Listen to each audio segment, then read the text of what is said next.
Oke, kali ini kita akan masuk ke dalam sebuah cerita. Ini bukan sekedar panduan biasa ya.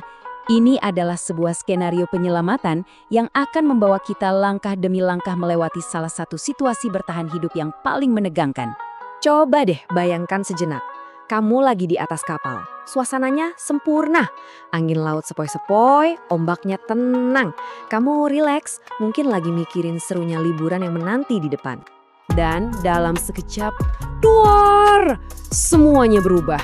Ada suara ledakan yang super keras memecah semua ketenangan itu. Getarannya terasa sampai ke tulang. Di momen itulah dunia kamu yang tadinya aman langsung jungkir balik. Kekacauan terjadi di mana-mana. Kapal mulai miring dan itu terjadi cepat banget. Kamu bahkan gak sempat mikir. Tahu-tahu buyur, kamu sudah ada di dalam air. Dan pas kamu lihat sekeliling, yang ada cuma satu. Lautan biru tak berujung. Gak ada daratan, gak ada tanda-tanda pertolongan sama sekali. Nah, disinilah pertanyaan paling krusial muncul. Dikelilingi lautan luas, apa sih langkah pertama yang benar-benar bisa menyelamatkan nyawamu? Jawaban atas pertanyaan ini yang bakal kita bedah bareng-bareng. Dan ini dia petunjuk pertama kita. Aturan nomor 1 yang sering banget dilupakan. Musuh terbesarmu itu bukan hiu atau badai loh, tapi sesuatu yang ada di dalam kepala kamu sendiri, kepanikan. Oke, kita masuk ke bagian pertama. Mengambil nafas pertama, dan gimana caranya melawan naluri alami kita untuk panik. Nah, lihat deh perbedaannya. Waktu panik, apa yang terjadi?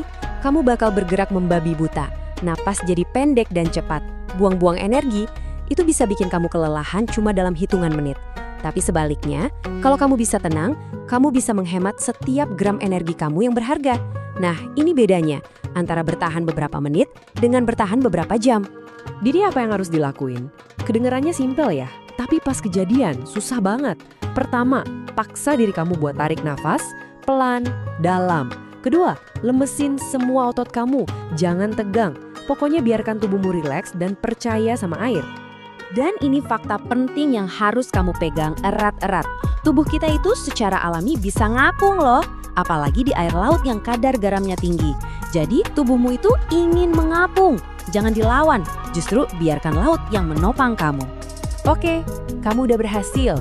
Tenang, udah bisa ngapung. Sekarang kita masuk ke strategi berikutnya. Gimana cara mengelola aset paling berharga yang kamu punya di tengah laut, yaitu energi kamu. Coba lihat di sekitar kamu. Mungkin ada serpihan kayu, jerikan kosong, atau bahkan pelampung. Apapun itu, raih.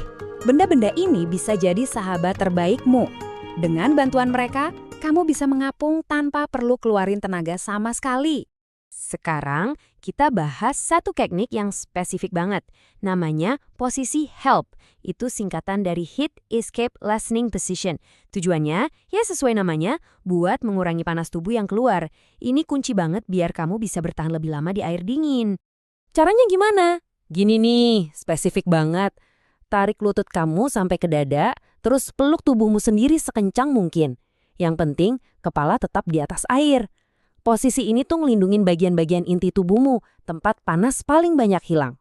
Oke, energi sudah kita hemat.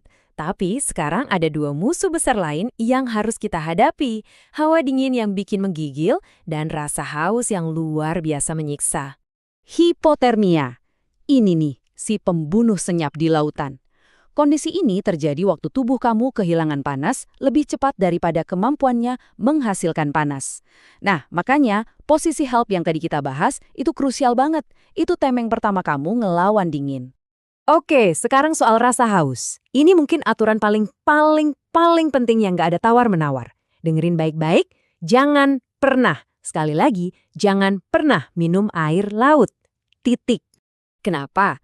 Soalnya, air laut itu justru bakal menyedot cairan dari sel-sel tubuh kamu buat ngolah garamnya.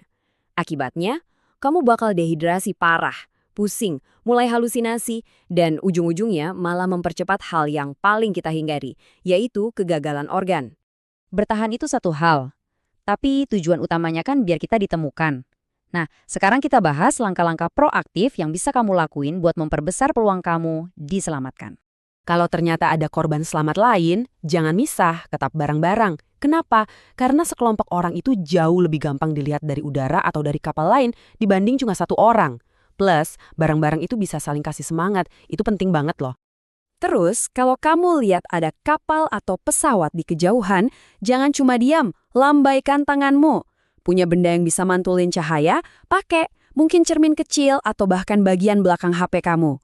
Pokoknya, bikin gerakan sebesar mungkin. Setiap usaha kecil itu bisa jadi penentu kamu bakal kelihatan atau enggak. Kita udah bahas soal fisik, soal bahaya, soal harapan. Sekarang kita kembali ke pusat dari semuanya, pikiran. Ini poin paling pentingnya. Di tengah lautan, orang paling kuat sekalipun bisa kalah kalau pikirannya udah panik. Sebaliknya, orang yang bisa tetap tenang, dia bisa mikir jernih, dia bisa hemat energi, dan dia bisa ambil keputusan yang benar. Jadi, pikiranmu itulah sekoci penyelamatmu yang sebenarnya. Jadi, kalau amit-amit situasi ini terjadi, ingat 3 hal ini. Yang pertama dan paling utama, tetap tenang. Yang kedua, tetaplah mengapung. Gunakan tubuhmu, manfaatkan daya apung alami, dan hemat setiap tetes energimu. Dan yang ketiga yang paling penting dari semuanya, jangan pernah menyerah. Terus berjuang dan teruslah berharap. Dan sebagai penutup, ingat ini, seringkali kamu tuh nggak perlu bertahan sampai berhari-hari. Tim penyelamat itu biasanya sudah dalam perjalanan. Kemampuanmu untuk bertahan hidup bahkan cuma untuk beberapa jam saja, itu bisa jadi penentu antara hidup dan mati.